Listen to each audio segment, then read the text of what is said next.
boo waxee tappalekat yi jóg naan un grand intellectuel tappalekat yow mën a wax lu ñaaw ci magum jëm ñi bu jee dugg ci journalisme ñëpp mat nga leen maam saa yoo yëkkatee wax ju ñaaw dara fekku leen ci te ñu ngi jël di tifaarat nit ñi seeni waajur fekk nit 54% des Sénégalais votel ko au niveau des législatives ci ñi ko votel mu am ay mag am ay paa am ay maire am ay kilifa diine kilifa aada kilifa jàngu bi ñi ko votel ñëpp nga boole leen yéen ñëpp tifaar saaga ci magum jëm ba tey mi ngi ci dëkk bi di tambaambaalu te suñu journaliste suñu genre suñu classe yu complexe yi ñooy nekk di leen aduler ce ne sont pas des journalistes modèles du ñu ay référence ci métier bi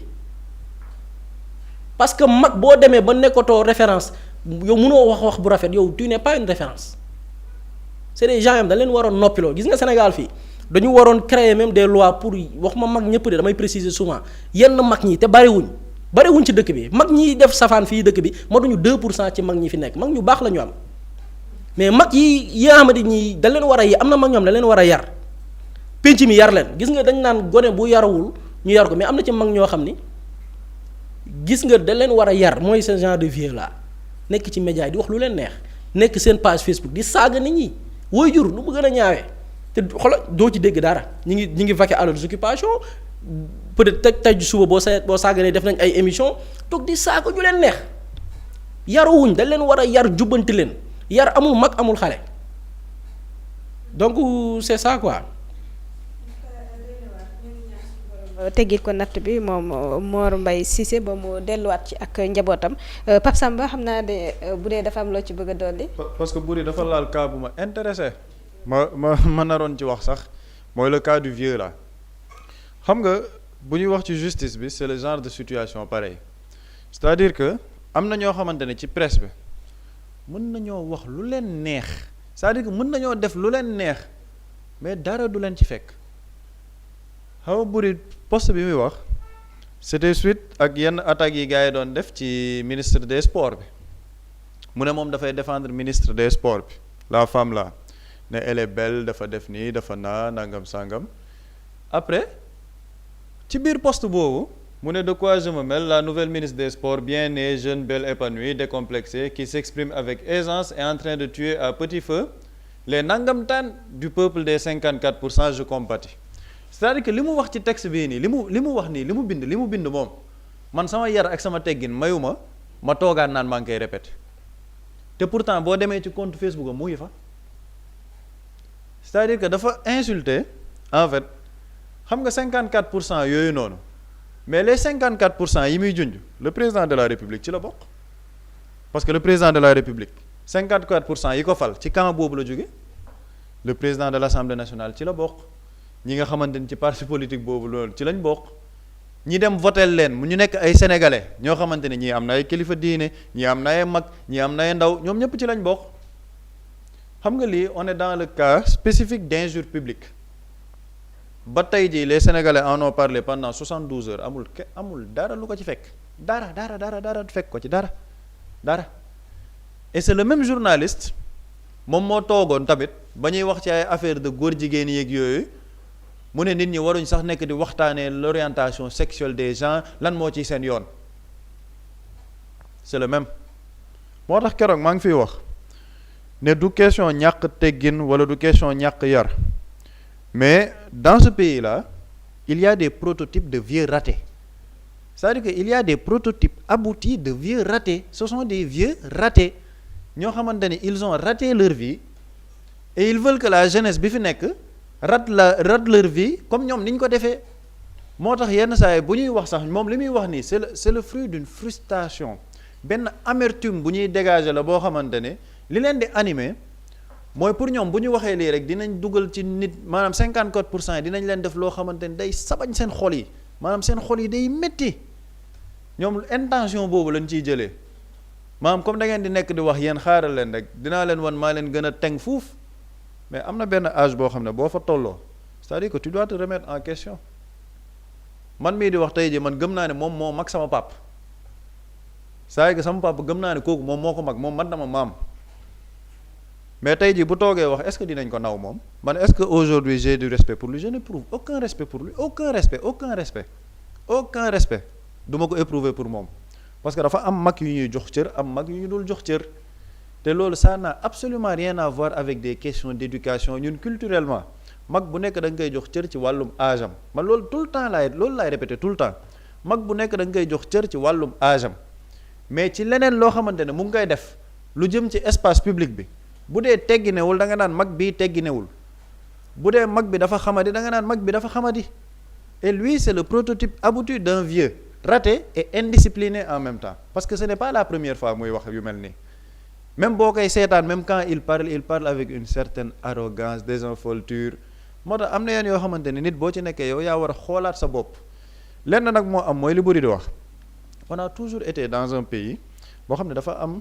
une certaine clique qui se considère comme une élite boo xamante ne nit ñi mën nañ wax lu leen neex mais kenn warul ñëw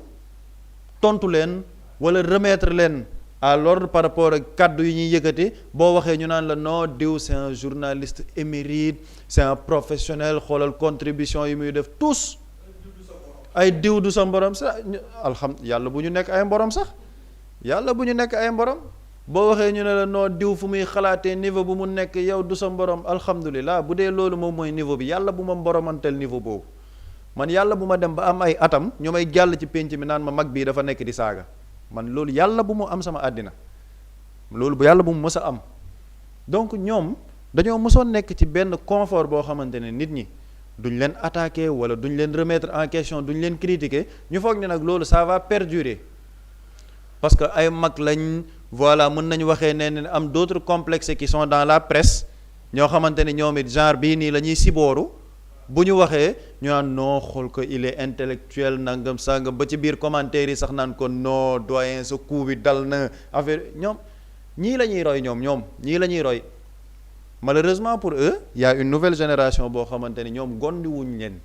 c'est-à-dire que ñoom gondi wuñ ñu parce que bu dee lire bu dee bind mënuñ bind lu la impressionné en toute humilité vraiment mënuñ bind lu la impressionné mënuñ wax loo xamante ni day tourmenter sa xel parce que da nga naan xam-xam bi fu mu jógee au contraire débilité sur débilité donc amul lenn loo xamante ni ñoom mën nañ ñu cee impressionné donc comme il ne nous impressionne pas nag on a l'humilité de faire face pour dire que li ngay def nii du dëgg li nga wax nii du dëgg li nga def nii espace public bi waru cee am parce qu'on doit donner une bonne leçon aux jeunes qui veulent s'intéresser au débat public mais bu fekkee ne ñoom ñii la ñuy ériger en des intellectuels des gens yoo xamante ni ñoom ñoo yàgg nekk ci presse bi mais jeune bi nga xamante ne bu màggee dafa bëgg nekk journaliste ñu ne ko yow kan mooy journaliste de référence yi ñu ñëw ñu ne ko Madiambal Diagne producteur de contre-vérité chaque jour balaa moo kontaan il faut mu génnee lu mu nar bu narul du xolam du féex ñu ne la kan ce vieux là bi nga xamante ne mooy kan pas bu toog ci internet bi di saaga mais les jeunes qui veulent devenir journalistes si on leur dit que ñii ñooy référence yi mais ils vont se dire mais lii c'est une corporation boo xam ne xalaatuma ciy dugg xalaatuma nekk journaliste moo tax les vrais travailleurs de la presse les personnes dignes dans cette presse là waruñ nangu di noppi ci yenn affaires yi wala di nekk dans un corporatisme parce qu'il faut défendre la presse l'image de la presse dafa am ñoo xamante ni dundaluñ presse dañ koy dundee ñoom yokkuñ dara presse bi dañ koy wàññi ba pare di ut lu ñuy dundee ci presse bi moo tax il est important de les mettre dans l'espace public teg leen mu nekk xale que ñu nekk mag et surtout bu nekkee mag sax bu nekkee mag boo xamante ne da ngay nekk ci mag ci penc mi di def ay mbirum yaradi ko ay xale yu ndaw ñoo lay tegaat ne la père vraiment je suis désolé mais vieux vous êtes indiscipliné et lii nii yépp lenn moom moo koy waral boo nekkee ci sa période lijjanti woo sa bopp lijjanti woo sa vie amoo perspective pour l'avenir lii rek mooy indi nga nekk un prototype abouti d'un vieux raté maintenant nag comme il y a une jeunesse qui ne veut pas vraiment rater aussi sa vie jeunesse boobu duñ leen topp duñ leen déglu saa yi ñu toogee ci penc mi wax lu dul yoon jeunesse bi ñoom ñooy toogaat ne leen li ngeen di wax nii tegoo leen ko fenn et le tout nag dans le respect bi nga xamante ne moom moo ci war duñ ci jàll pat kenn duñ ci saaga kenn parce que ñun du yàlla ñaanuñ yàlla nekk ay mag saagakat duñu sax ay ndaw saagakat bay nekk ay magub saagakat dinañ leen jox cër bi ñu moom mais lépp lu jëm nag ci débat wu espace public bi ku ci def lu dul yoon ñu ne lii nga def du yoon te tegoo ko fenn. bu jàllee ba ñu tëj ci kii di Mor Mbaye Cissé ndax bu ëllëgee tamit yeneen lu mel ni bu amee ci côté magistrat wala dara dina am kenn ku ci ñemee bind article di ci àddu. man je pense que déjà man yaakaaruma ne dina ci tëdd kaso lii gëw ma ni ci li ma jàpp jusqu'à preuve du contraire gëw ma ni lii Mor Mbaye Cissé dina ci tëdd kaso quoi dinañ ko jàpp ne non parce que sa place du kaso ñi war a dem kaso mooy ñi sàcc suñu xaalis doon mbubboo journalisme di jaay ay article un gouvernement nekk fi bëgg a yàq ay nit fay la alal ju bari jaare la ko ci ay marché jox la alal ñuy blanchir xaalis ci suñu koppar ñooñu la ñu war a traquer jàpp leen ñooñu ñoo mérité prison mais pas ce genre de personnes yi nga xamante leen war a tëj parce que comme li nga wax bu fekkee ni dañ ko nar a tëj ci loolu ça n'empêche pas les gens de dire leur en fait Sénégal dama koy wax fii souvent dama koy répéter souvent et j'aime vraiment cette expression Sénégal nekkatul ci période boo xamante nii nit ñi dañ leen di teree wax lu ñu xalaat loolu benn la nekkatuñ aussi ci période boo xamante ni journalisme nañ ko tënk par rapport ak sujet yi mu war a aborder gars yi nañ ko def seen liggéey li ñu mat a pointer du doigt nit ñi nañ ko pointer du doigt li nga xamante nag information la boo xam ne journaliste war na ko fësal journaliste nañu koy génnee tey par exemple Mor Mbaye Cissé journalisme bi muy def c'est-à-dire que exclusivité la c'est des informations qui ne sont pas du tout accessibles nit ñi jot ko loolu ci charme journalisme la bokk et loolu les journalistes du ñu cesser di ci nekk quoi c'est-à-dire que def des révélations des choses qui ne sont pas accessibles parce que peuple bi droit à l'information bañ na ko ba dañ ko voté yóbbu ko assemblée nationale voté ko le peuple a droit à l'information ba ci information yi nga xam ne sax nguur da koy jël di ko nëbb di ko làq man journaliste mën naa dem làqarti ko wut ko publier ko loolu du dañ ci journalisme ñun fii traité nañ fi ay information yoo xam ne ni kenn publier ko fenn état moo ko liggéey génnagul mais le public a droit à l'information ñu génnee ko loolu c'est la responsabilité journaliste nag boo demee ba jëlatoo say responsabilité ba yeboo nga baax sama genre de loolu moo leen bàyyi ci métier bi su ma demee ba nar a def journalisme ordinaire là comme ni ko ñenn ñi di def ma baax dem wut def reconversion ci leneen les gens continueront di def seen liggéey justice fan la war a dimbali nit ñi xam nga mooy lan ñi nekk di polluer l'espace public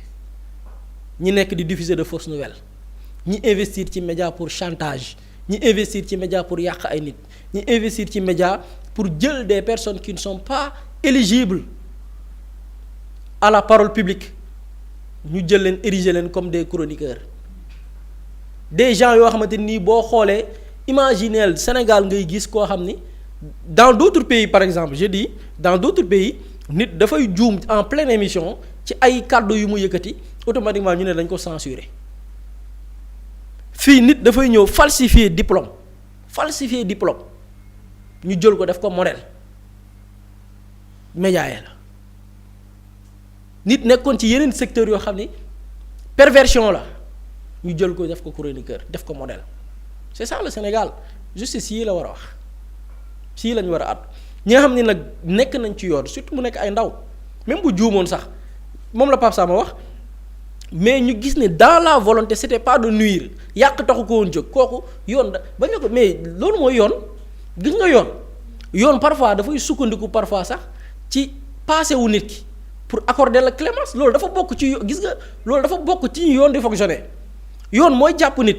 ñu ne nañu xool kii son passé judiciaire est-ce que dafa doon mës naa sàcc est-ce que mës naa détourner alalu nit par exemple journalisme ñu ne Mor Mbaye Cissé est-ce que da doon wër rek di joxe ay fausses infos ñu ne non c'était un journaliste respecté vraiment effacé